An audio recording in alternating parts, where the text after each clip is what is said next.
Até que ponto o silêncio de uma mulher pode guardar o segredo de uma nação inteira? Existe uma história filmada sob a poeira de uma ditadura que o Brasil tenta esquecer, mas ela volta. Ela sempre volta. Porque a história de Solange não terminou em 1978. Ela pode estar acontecendo agora, ao seu lado. Vamos voltar para o Rio de Janeiro no final dos anos 70. Uma cidade que fervia em contradições entre a repressão política e uma explosão cultural no subterrâneo. É nesse cenário que conhecemos Solange. E Solange é um rosto que nós conhecemos muito bem. Jovem, bonita, recém-casada com Carlos, um homem que aos olhos da sociedade é o par perfeito. Eles têm um apartamento arrumado, uma vida planejada, o roteiro completo da felicidade burguesa. Ela é a personificação da esposa ideal, doce, dedicada, presente. Mas nós, que já vivemos, sabemos que a felicidade de vitrine quase sempre esconde algo. E por trás dos sorrisos nos jantares de família e das cortinas de voal daquele quarto, um abismo se abriu. Tudo começou na noite em que o Felizes para Sempre deveria ter sido selado, a noite de núpcias. Algo terrivelmente íntimo e violento acontece. Não uma violência de socos, mas uma violência que talvez seja mais profunda. A violência da desconexão, do dever, da anulação. Um ato que deveria ser de amor se transforma em um trauma silencioso, uma ferida que ninguém vê, mas que infecciona a alma dela. A partir daquela noite, o toque do homem que ela ama se torna insuportável. O casamento se transforma em um palco. E Solange, a atriz principal de uma peça sobre felicidade conjugal que ela não sente. E aqui nasce o paradoxo que define a vida de tantas mulheres. Ela ama o marido, mas não consegue mais se entregar a ele. Como viver assim? Como resgatar o próprio corpo de uma prisão invisível? A resposta dela foi um segredo. Um segredo que ela guardou nos cantos mais sujos da cidade. É então que a cidade a chama. Não os cartões postais, mas a alma pulsante e anônima das ruas.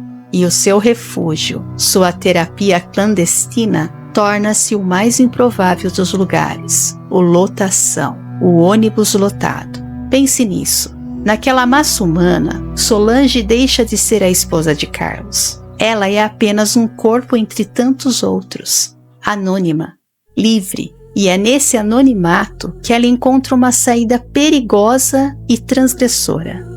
Um olhar, um toque sutil, um desembarque 2 paradas antes do destino. Solange começa a ter encontros fugazes com homens que ela nunca mais verá. Desconhecidos cujas mãos não carregam o peso da sua história, cujos olhos não a veem como uma esposa que falhou. Com eles, ela não precisa atuar. Mas não se engane, isso não é uma jornada de libertação pelo prazer. É um grito de socorro. Cada encontro é um risco. O sexo deixa de ser uma obrigação e se torna uma ferramenta de redescoberta. Um ato puramente físico para tentar destravar o que foi quebrado. Ela vive uma vida dupla, costurando os 2 mundos. Mas até quando um segredo desses pode ser guardado? Carlos, o marido, apesar de inserido no machismo de sua época, não é um tolo. Ele sente a distância, o vazio na cama, o olhar perdido da mulher que ele acredita conhecer.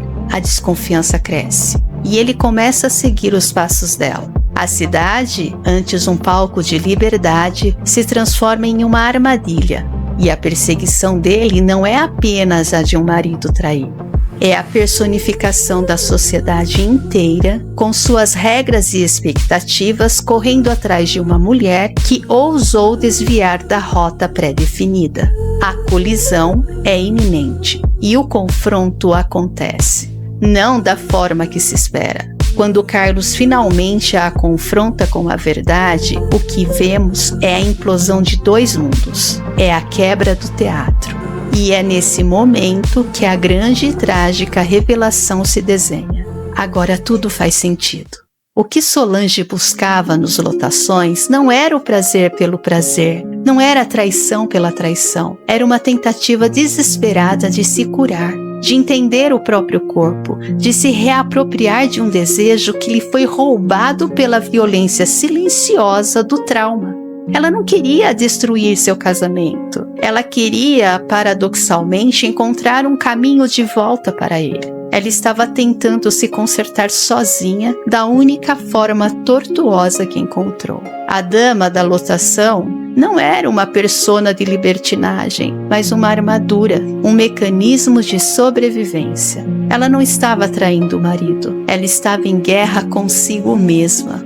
A verdadeira tragédia de Solange é a sua solidão, a incapacidade de comunicar sua dor em um mundo que não tinha palavras ou ouvidos para o trauma sexual feminino dentro do casamento. E isso nos traz de volta à nossa pergunta inicial. O que mudou?